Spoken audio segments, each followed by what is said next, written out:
You can take a deep dive into some local civil rights history over in Macomb County. The NAACP has created self-guided tours around the Romeo area that teaches local history you might not have heard from before. Paula Tutman shows us how the tour works and introduces us to the people and the places of interest. Paula.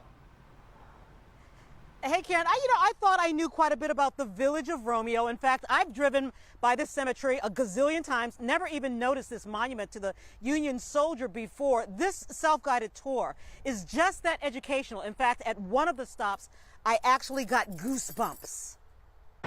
A drive through the town of Romeo, Michigan in northern Macomb County, and there is a history of proactive civil rights and social justice as early as the 1800s, like this home on Church Street, an actual stop on the Underground Railroad route where slaves were actually hidden before heading north to Port Huron. There were only two families in Romeo who were in favor, who were abolitionists.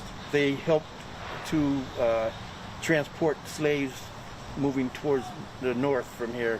Tristram Craig, the first vice president of the newly formed NAACP branch of Northern Macomb, is particularly proud of the driving tour that's been created because he grew up in Romeo and remembers the sting of racism. And the Civil Rights Act was passed back in 1965. Prior to that, we weren't allowed to sit in cafes and dine. And you can remember that? Oh, yes. I was in about the 9th grade then.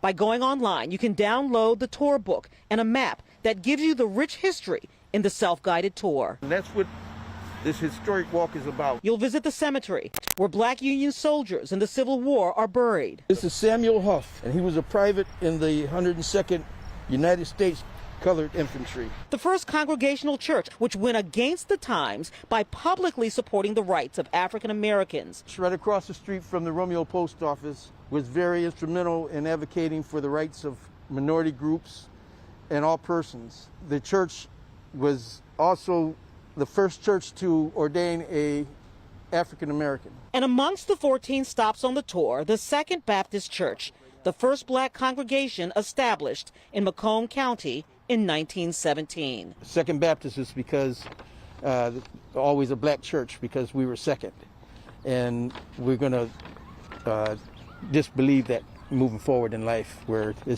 God loves everybody and we should all worship together. Karen, let me show you something else that my partner and I just discovered in terms of inclusion and exclusion. That young man is buried right over there, yet his name does not show up on the monument.